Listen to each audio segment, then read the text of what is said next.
welcome back to my channel. My name is Jen and I'm the owner of Glowforge. Today, this video is going to be about things I bought for my Glowforge. I've had the Glowforge for a little over a year now, and there's been a few things that I picked up along the way that definitely make it a lot easier. One of the first things I got for the Glowforge was the AC Infinity fan. If you're a member of any Glowforge groups or have been looking at buying one, you'll see this is the #1 most recommended thing to buy for your Glowforge. And you can see it's mounted on the wall right above me. It goes directly from the back of my Glowforge out through the little ceiling I have here, drop ceiling, and into a dryer vent. This means that it, one, reduces the smell by a lot, also cuts the noise down immensely. The Glowforge is quite loud, and the AC Infinity fan really is not. I have a little button mounted right here, and you can see it light up, which turns. Another super important purchase that I got for my Glowforge was lens wipes. So this is the only real way to clean your Glowforge efficiently. There's a variety of chemicals that you can use. The lens wipes work very well in cleaning all the smudge off of like the laser tube, actually cleaning the lenses themselves, because you have to do a lot of maintenance on this after so many hours of cutting. But this just helps you keep your Glowforge in tip-top shape. So definitely recommend this brand. The Zeiss lens wipes seem to be one of the best ones. They do stay moist, and I've had these for quite a while now. They're good enough for camera lenses, for glasses and stuff, so that means that they'd be perfect for the Glowforge as well, since they're gentle. Another thing that you might want to think about picking up for your Glowforge is a digital caliper. So the Glowforge relies on precise measurements, and you have to put in the exact thickness of the wood or the material that you're cutting, whether it's acrylic, cardboard, anything you put in there. Having the exact thickness gives you accurate cuts. This is a lifesaver because I don't have to sit there with a ruler and try to measure it, or with a traditional caliper. I just stick in the digital caliper and measures it correctly for me every time. You can get these things on Amazon too. Some other things that you'll want to pick up for your Glowforge is masking. Lots of masking tape. So I have this really large sheet. This lets me cover an entire sheet of wood at once, and this prevents the wood from getting scorched and burned, especially if I'm cutting something at a much higher heat. Gives you just a cleaner overall look. Sometimes I do prefer the burnt look, but when I'm doing a lot of detail, you'll see that my pieces don't have any scorch marks anywhere. That's just a nice clean piece of wood.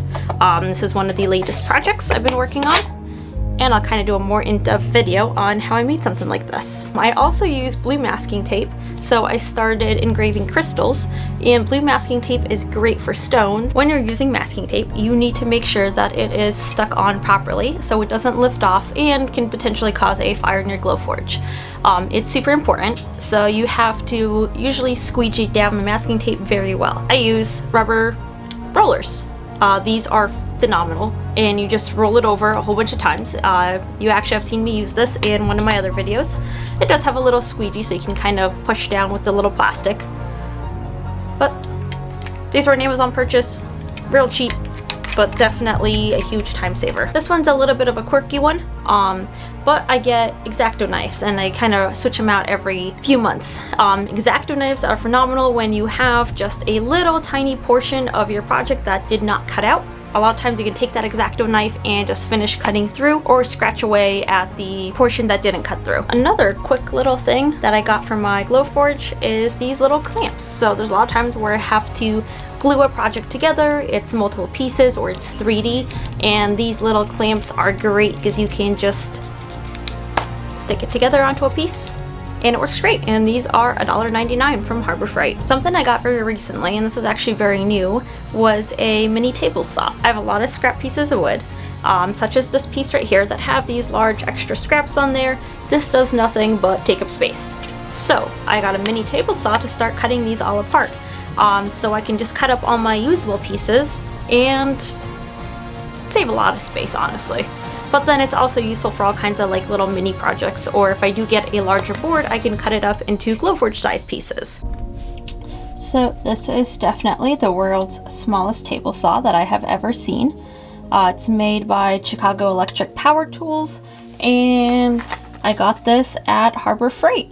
And I even got a little extra saw blade. But it's called the Mighty Mite Table Saw. It's a 4-inch saw.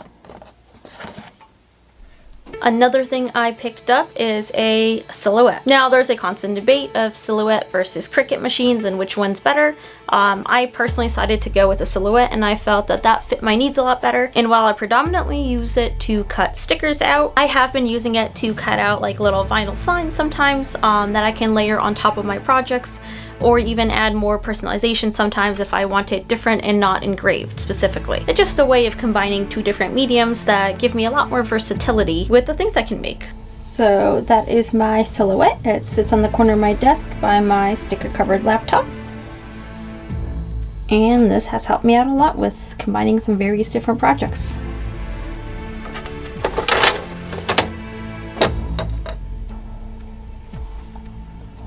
Since I typically make wooden projects with my Glowforge, one thing I started investing in that I didn't really expect was tons of different colors of stain. I didn't realize how many different colors you can get in stain and how different they can make the wood look and how much they can change a project, and it's pretty awesome.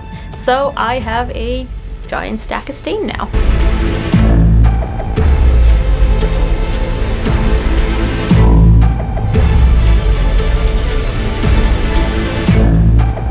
I hope this video helped you out. If you have any more tips or tricks to add or any suggestions, I'll gladly try them out. And if you try something, let me know. Drop it down in the comments. Let me know how it goes for you. Share your tips and tricks. Let's help each other out. Don't forget to like, subscribe, share, hit the notification bell, help a small channel out. Thanks for watching, guys.